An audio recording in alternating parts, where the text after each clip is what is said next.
Hi guys! Hello, hello! This is for Aquarius. Aquarius, welcome dito sa aking channel.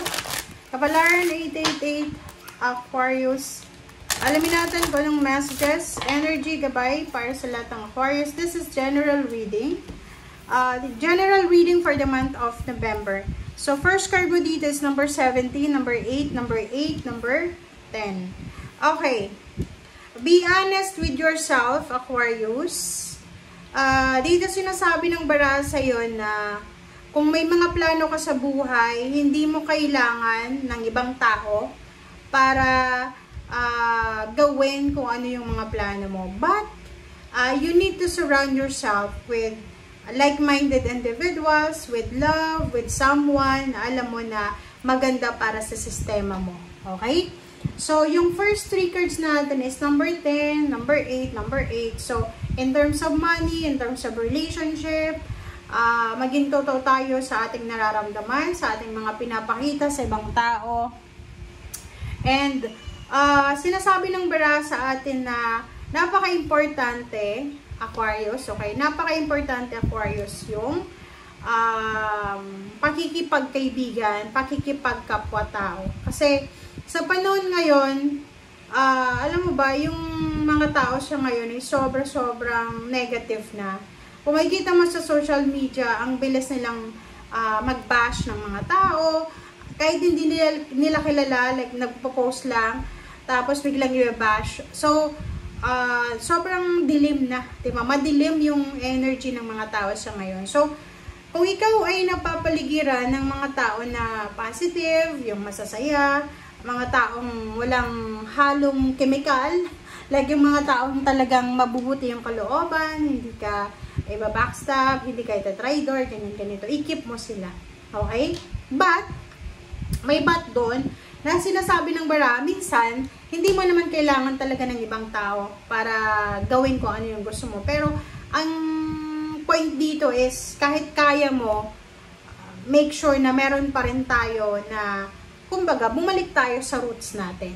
Diba? So, wag nating kalimutan na kung saan tayo nanggaling. Okay? Kailangan mong, kumbaga, i-prioritize yung sarili mo. Okay? Yun na lang. Sarili mo na lang yung i-prioritize mo. Alright.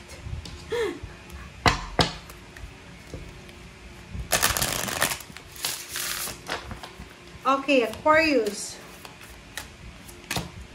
Okay, yun and yang. So, sinasabi ng bara sa'yo dito na talagang kailangan mo ng balanse. Diba? Sa usaping pera, siguro masyado ka bang magastos or pwedeng nag-iipon ka ng pera.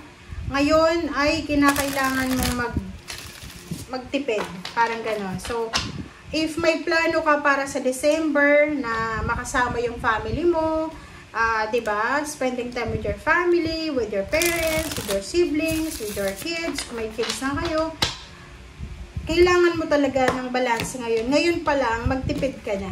Okay? Kasi alam mo yung Christmas, napakagastos niyan. Okay? Okay, a few months, diba?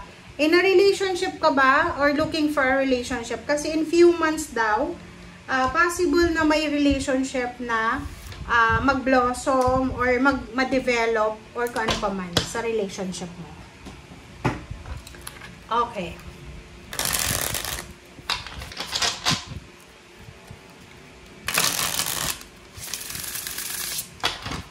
Rate upwards. Okay. Page of Swords. Okay, 5 of Cups. So, nakikita ko siya dito. Meron ditong Aquarius na masyado kayong nag-aalala about sa future nyo.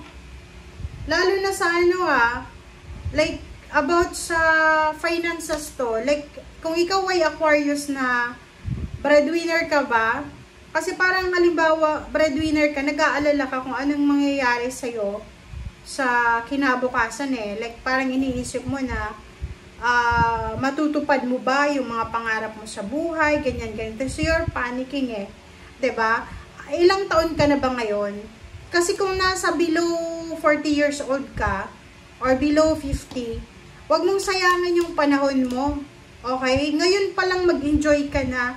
Huwag mong masyadong, kumbaga, sinasabi mo na, ngayon kailangan ko magtrabaho para pag nakaipon na ako, makapag for good na ako. No. Diba? Pwede naman tayong magtrabaho ngayon and at the same time nag-e-enjoy tayo sa ngayon eh. Diba? Kasi hindi mo hawak yung future mo eh. Wala kang control sa buhay mo. So, ang magagawa mo siya ngayon is you need to focus sa kasalukuyan kasi pag hindi ka nag-focus, magsisisi ka. Diba? Ang oras, ang panahon, ang occasion, lalo na sa pamilya, hindi natin dapat yan palagpasin. Kumbaga, hindi natin dapat yan ma-miss.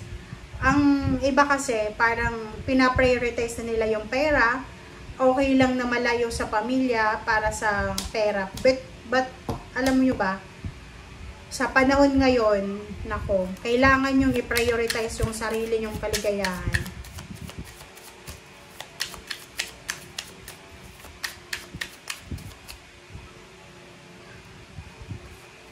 Okay, reverse. Oh, sorry, hangman.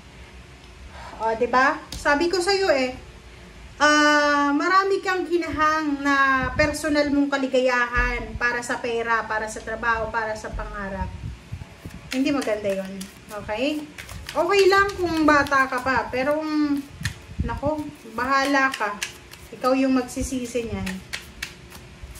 Okay? Ten of Pentacles, oh. Diba? Kinonfirm niya lang, guys, Pinabasa ko lang, sabi na takot ka takot kang mawala ng pera, takot kang tumanda na walang pera, kaya, diba, hinahang mo lahat ng mga kaligayahan mo, occasions, relationship, family, para sa paghahanap buhay. Nako.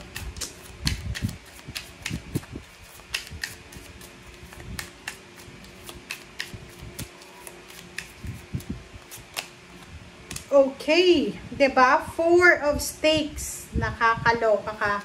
So, 'yon. Ang importante daw sa ngayon, importante ngayon is kailangan mo daw na i-prioritize, i-prioritize mo daw yung kaligayahan mo, yung peace of mind mo. Prioritize the 4 of stakes and kailangan mo na daw na parang i-give up kung ano man yan ang mga plano mo pa na nakakasagabal para sa kaligayahan mo, 'di ba? Isipin mo 'yon, nasa Maynila ka lang, hindi ka makauwi-uwi ng probinsya nyo kasi busy ka sa trabaho, 'di ba? Marami kang okasyon, like kung bata ka pa, yung parents mo nasa 60, 50, ikaw nasa 20s. Kailangan mo samantalahin na buhay pa yung magulang mo. Okay? So, yun yung sinasabi, sir, dito ng baraha. Make sure, balance yung kailangan mo dito. This November, pag-isipan mo yan na mabuti. Kung December, nagbabala ka na, ay, hindi ako uuwi. Okay? Magsa-celebrate ako ng Christmas and New Year kasama yung mga ka-office mate ko. No. Okay? This is the perfect time para, diba? Surround yourself with love, not with money. Kasi yung pera na andyan lang yan 'Di ba? Okay, thank you guys for watching. Bye!